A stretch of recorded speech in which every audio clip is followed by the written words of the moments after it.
Muy buenas tardes, chicos. Con este tema vamos a comenzar lo que viene siendo el segundo parcial de la materia de Introducción a las Ciencias Sociales. ¿Ok? Vamos a estar iniciando con un nuevo parcial, así que vayan tomando apuntes, anoten la fecha de hoy para saber qué día vieron este apunte, porque luego no saben cuándo estamos manejando estos temas. El tema que vamos a manejar hoy es los acontecimientos históricos e ideológicos que dieron paso a la formación de las ciencias sociales, ¿ok? Este tema va a ser un poco corto, va a ser más como una línea de tiempo, notarán que la flecha se va oscureciendo hasta el final, así que vayan tomando apuntes, vayan tomando nota, porque me lo tienen que enviar al número usual de siempre. Vamos a comenzar, y como mencionamos, esto viene siendo una línea de tiempo. Iniciamos en el siglo XV a.C. Este siglo es muy importante y vamos a situarnos geográficamente en lo que es la antigua Grecia. Aquí porque en estos momentos empieza lo que es la filosofía. Una filosofía primitiva, un aspecto del pensamiento racional, y ahí surgen dos aspectos o dos modalidades. El primer modalidad viene siendo la que forma Tales de Mileto, uno de los principales pensadores, unos presocráticos. Entre ellos se encuentran un montón, sería muy difícil numerarlos todos. Entre los más conocidos está Tales de Mileto, Anaxímenes, Anaximandro, Demócrito, Empédocles, etcétera, etcétera, con sus diferentes escuelas, como el atomista, la pluralista, entre muchas más que se van a mencionar en la materia de filosofía más adelante. Esta etapa es muy principal porque en esta solamente buscamos identificar o localizar respuestas de dudas existenciales de manera lógica.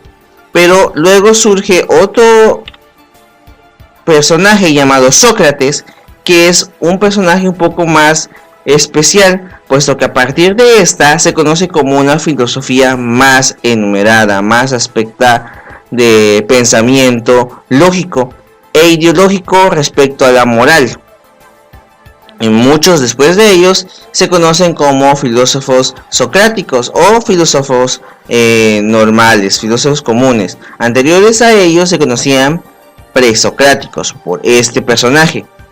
Entre las ideas que se fomentaron al principio, mucho antes de lo que nosotros conocemos como la filosofía actual, aparecen tres escuelas principales, tres escuelas que reflejan un pensamiento un poco más profundo de lo que debe ser bueno, lo de que debe ser malo, o de lo que conocemos como el libre albedrío, que viene siendo la escuela del estoicismo, la cual en esta afirmaba que entre los hombres está sujeta a la naturaleza y que ésta debe mantenerse en un curso natural, o sea, ser parte de la naturaleza y de ello crecer, somos uno en ello. Eso decía el estoicismo. Luego surge lo que es el epicureísmo, que refleja un poco más hacia el hombre y hacia sus necesidades de mantener el placer. Este placer se daba cuando, según el epicureísmo, se eliminaba el pensamiento de que existía una deidad más poderosa o superior que podía castigarlos o someterlos por hacer o deshacer algo de la sociedad o la naturaleza, como el pecado se podría decir. Una vez que eliminaban este temor, el hombre se sentía más libre, pero solamente el temor, no decían que no existía ciertas deidades, aún se mantenía el respeto y se mantienen algunos cultos. Y luego surge lo que es la idea del escepticismo, y como ustedes podrían creer, el escepticismo es no creer en nada. Parecía ironía, pero es lo que creían, creer y no creer, o sea, ya no daban por asentado lo que podría suceder después de la muerte, o si existían dioses que lo podían todo. De esta manera, el escepticismo dio lugar a que se alcanzara un grado de imperturbabilidad. La imperturbabilidad, o sea que nada los perturbara, era un fenómeno de pensamiento que postulaba que al renunciar a este tipo de juicio, o sea, de que es bueno, que es malo, simplemente el ser humano formaba algo más superior ante todo. Bien, acá hasta ahorita estamos en el siglo XV antes de Cristo. Obviamente vamos a saltarnos un gran lapso de nuestra línea de tiempo porque vamos a saltear todo lo que es el Imperio Romano y la caída de este hasta la Edad Media, y nos vamos a saltar hasta lo que es el siglo VII después de Cristo, en lo que es el Renacimiento.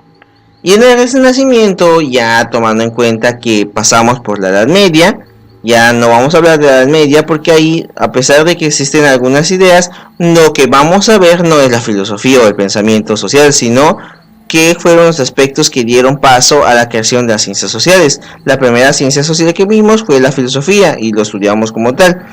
Y en el siglo VII después de Cristo empiezan a salir lo que es el naturalismo. El pensamiento del naturalismo es un poco más complejo. Sí tiene que ver con la naturaleza como tal. Ahí surgen personajes como Francis Bacon, que daba por sentado la idea de que el ser humano mantenía un pensamiento natural y que por ello podríamos mantenernos dentro de un entorno estable en la sociedad. Ya que esta doctrina daba por sentado estos fenómenos que podían explicarse de manera lógica y racional. Como se podría decir la ley de Newton, por cada acción trae una reacción, pues el naturalismo daba por sentado esta idea, en la cual todo se produce por un algo que lo somete. Y aquí fue la primera vez que sustenta Francisco Bacon en lo que viene siendo la ética y el valor de las personas, los valores, por ejemplo, el solidarismo, el respeto, la igualdad, etcétera, etcétera. ¿Bien? Existen otros personajes que surgen durante el Renacimiento, pero vamos a establecer lo que viene siendo los grados importantes que dieron paso a las ciencias sociales. O sea, sí existieron personajes como Leonardo da Vinci, que era un pintor, escultor, arquitecto, etcétera. Estaba lo que era otros personajes que se mantenían en la idea de la arquitectura o el arte o la filosofía, pero no vamos a marcarnos solamente en eso, vamos a idear de lo que viene siendo los aspectos de las ciencias sociales. Cruzamos un poco más el entorno y nos vamos ahora hasta el siglo XVII después de Cristo. Ahora entonarnos un poco más a la época de la Ilustración. Es una etapa que llega hasta después que el Renacimiento termina, la época de las luces se le llama. Bien, en este surgen varios personajes, pero el que vamos a representar hoy es el que mantuvo la idea del racionalismo, que viene siendo Voltaire. Voltaire entabla muchos pensamientos dentro de ello. Bien, vamos a hablar sobre lo que dice Voltaire, tomando en cuenta lo que mantiene. Dice que el racionalismo es un aspecto en el que, según el individuo, mantiene un aspecto relacional con la vida social y puede ser interpretada de formas racionales. Es un punto de vista muy importante durante la época de la Ilustración, puesto que tuvo determinados puntos del pensamiento. De hecho, varios personajes como Condorcet, Gauteng, Gibbon, Rousseau afirman estos pensamientos, de los cuales se establecen unos puntos que vamos a reflexionar ahora. El primer punto que menciona el racionalismo viene siendo: la razón es la propiedad del hombre que universalmente le distingue. ¿Qué quiere decir esto? Que pues el sentido común, como dice Descartes, es que todas las cosas, aunque sean las más sencillas, ampliamente repartidas entre el hombre, pueden ser razonables. No que tengan la razón y que razonen, sino que nosotros podemos razonar sobre su existencia. René Descartes decía una frase de que pienso y luego existo, porque nosotros podemos ser capaces de entender nuestra existencia porque razonamos sobre ella. El segundo punto dice que la naturaleza humana es la que es en todas partes la misma. ¿Qué quiere decir eso? Pues de aquí que las variaciones en la naturaleza humana manifiesta y que se debe a la coincidencias locales del punto de vista del espectador.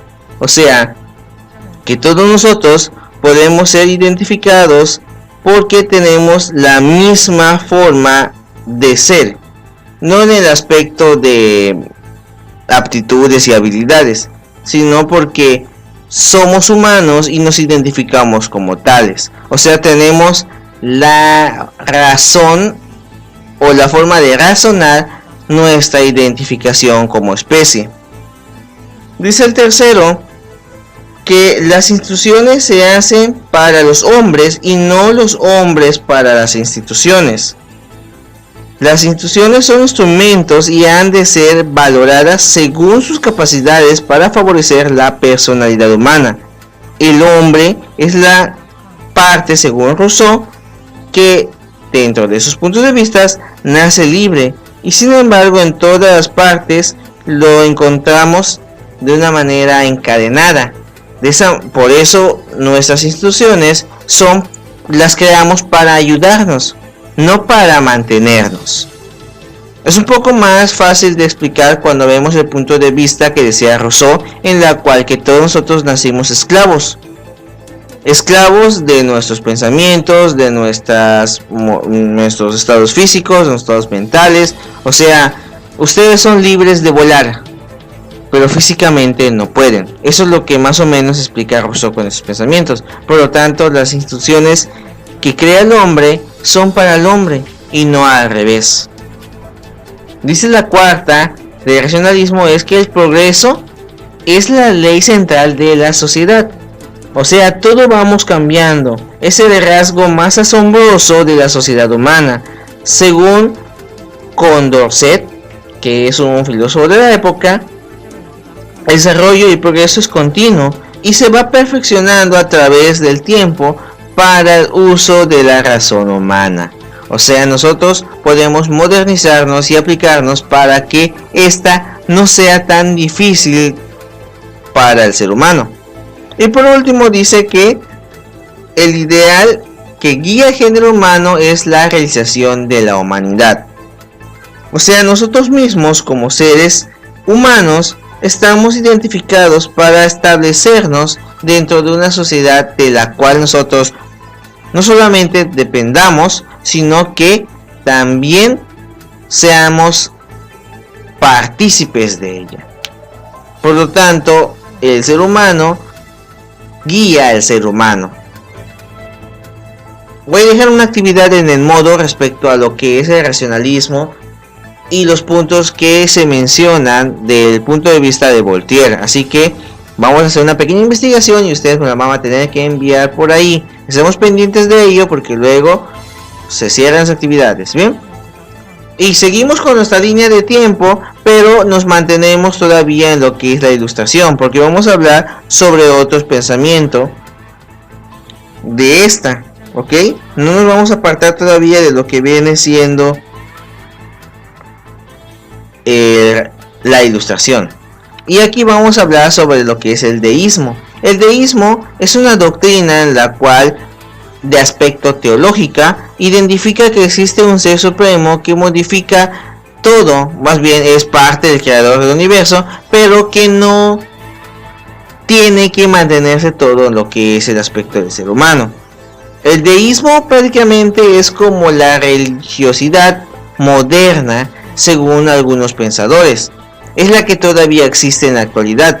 ¿Se acuerdan que cuando nosotros mencionamos que existen aspectos del pensamiento social como el teocéntrico, el teológico, el primitivo, etcétera? Bueno, en algunos que mencionamos entablamos tres, lo que viene siendo el teocrático, el metafísico y el positivo. Bueno, el deísmo viene siendo la equivalencia teocéntrica o teológica que existe en la actualidad. Por eso todavía existen religiones, todavía existen cultos, a pesar de que sabemos sobre la teoría del Big Bang y todavía hay personas que creen en lo que es la creación del universo según sus deidades, etcétera, etcétera. Y esto no está tan alejado. De hecho, varios pensadores como los fueron Voltaire, me ha mencionado, el duque de Hampshire III, Anthony Cooper, lo que viene siendo Benjamin Franklin y Thomas Jefferson, fueron pensadores que mantenían la idea del deísmo. Así que no estamos tan alejados con esto. Ahora si nos movemos un poco más en nuestra línea del tiempo y nos vamos a lo que viene siendo el siglo XVIII, en una época a la que llamamos la Revolución Industrial. La Revolución Industrial se caracterizó por la invención de maquinarias que trabajaban por medio de aparatos energizados por combustibles naturales como el carbón o el gas. Pero eso no vamos a hablar sobre la Revolución Francesa, vamos a hablar sobre la época que asentaron ahí. Y aquí establecen que durante la época de la Revolución Francesa empiezan a crearse tanto ciencias políticas como ciencias económicas, como la demografía y lo que es la sociología y otros pensamientos. Esto surge con lo que es el aspecto del desarrollo de la sociedad por una convivencia más estable. Un pensador como el que fue Ernest Simon establa lo que nosotros conocemos como física social. Viene siendo lo que entabla toda la forma de crear en la sociedad dentro de valores como de normativas. Esta puede establecerse para que nosotros podamos entender cómo surge o cómo se desarrolla una sociedad. La física social engloba muchas formas de pensamiento, desde que es la filosofía, la moral y la ética, hasta que viene siendo las ciencias políticas como la jurisprudencia o las económicas, que vienen siendo las que entablan todo por el desarrollo industrial que se vivía en esa época. Durante esta época se empiezan a crear ciencias sociales, pero que no llevaban un nombre tan definido como los que estamos en la actualidad. Moviéndonos un poco más hacia la línea del tiempo, podemos identificar lo que es en el siglo XIX la época de la industrialización o ya la llamada segunda revolución industrial. La diferencia entre la primera revolución industrial y la segunda revolución industrial es que en la primera se crean las máquinas de vapor como el ferrocarril y otras que se utilizaban en las fábricas, y su combustible era lo que es el carbón, perdón. Mientras que en la segunda revolución industrial se crean máquinas de combustión interna, de la cual su combustible es la gasolina. Ahí se establecen ciencias como la antropología, que estudiaba las culturas o las acciones culturales de los pueblos indígenas como las grandes ciudades, lo que es la economía ya entablada como una ciencia que se establece literalmente para sostener todo el proceso económico desarrollado durante las grandes industrializaciones que hicieron en diferentes países. Lo que es la geografía humana. Ya antes, como ciencia natural, la geografía existía, pero solamente entablaba aspectos de la Tierra. La geografía humana relaciona a las sociedades que se desarrollan en ciertas zonas y cómo estas fueron modificando el lugar. La jurisprudencia, como una ciencia jurídica, es la que entabla o estudia el desarrollo de las leyes y las legislaciones. Y lo que es la psicología, como un entorno más estable dentro del pensamiento humano. Esto, junto con la más relacionada a la sociedad, que entabla Augusto Comte con las ideas que ya tenía con Simon, crea lo que es la sociología, o prácticamente la acuña, porque literalmente esta es la que antes se llamó la física social. Ahora ya entablada por Augusto Comte dentro de un aspecto más ideológico, ya se puede caracterizar como una ciencia social estable, algo que podemos identificar y parametrar en lo que son el método científico. Y hasta acá nos quedamos con estos puntos de la industrialización. Solamente nos falta alcanzar un poquito más la línea del tiempo para entablar lo que es el llamado siglo nuevo o el siglo XX. El nuevo siglo ya no está nuevo, pues nosotros estamos viviendo ahora en el siglo XXI, se caracterizó por el crecimiento de la ideología del pensamiento social. Ya en el siglo anterior, finales del siglo XIX, se desarrollaron grandes cantidades de pensamientos sociales, como es el marxismo, la estructura funcionalista, el positivismo de Augusto Comte, pero en el siglo XX, a principios del siglo XX, se entabla lo que es la escuela clásica de Adam Smith, la teoría comprensiva de Max Weber, la teoría crítica de Horkheimer, y sobre todo se empiezan a entablar pensamientos de lo que es el razonamiento humano y cómo se va desarrollando, principalmente por lo que es un aspecto de la sociedad, y ahí surge lo que es el psicoanálisis, una rama principal de la psicología, pero que se entabla por Sigmund Freud, cómo ésta se desarrolla en la sociedad y cómo esta permite el crecimiento y desarrollo social. Gracias a estos puntos, chicos, gracias a esta pequeña línea del tiempo, que de hecho no lo especificamos demasiado, estábamos en lo que es las ciencias sociales generales, pudimos entender cómo es que dieron paso a lo que nosotros llamamos en la actualidad ciencia social, porque hasta entonces, hasta en el pasado, no sabíamos lo que se podía caracterizar como una ciencia social, ni siquiera podíamos entablar la idea de que algo como la jurisprudencia, la economía o la sociología se considerara una ciencia. La ciencia para nosotros era más lo que era la química, la física o ese tipo de cosas. Fue hasta en el siglo XX cuando se entabla esos pensamientos, y en la actualidad se siguen transformando para dar paso a una nueva forma del pensamiento. Bien, chicos, teniendo esto en cuenta, espero que hayan tomado apuntes. Les voy a dejar actividad de investigación, chicos. Si tienen dudas, por favor, háganmelas acá o envíenmelos por WhatsApp, pero quiero verlas porque luego en los exámenes no me están colocando lo que corresponde. No quiero decir nombres para no quemar personas, pero hay quienes no hicieron nada.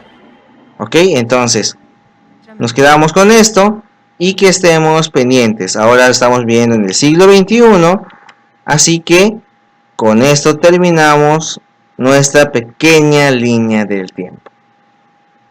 No estén pendientes de sus actividades del modo y que tengan una bonita tarde. Nos vemos hasta la próxima.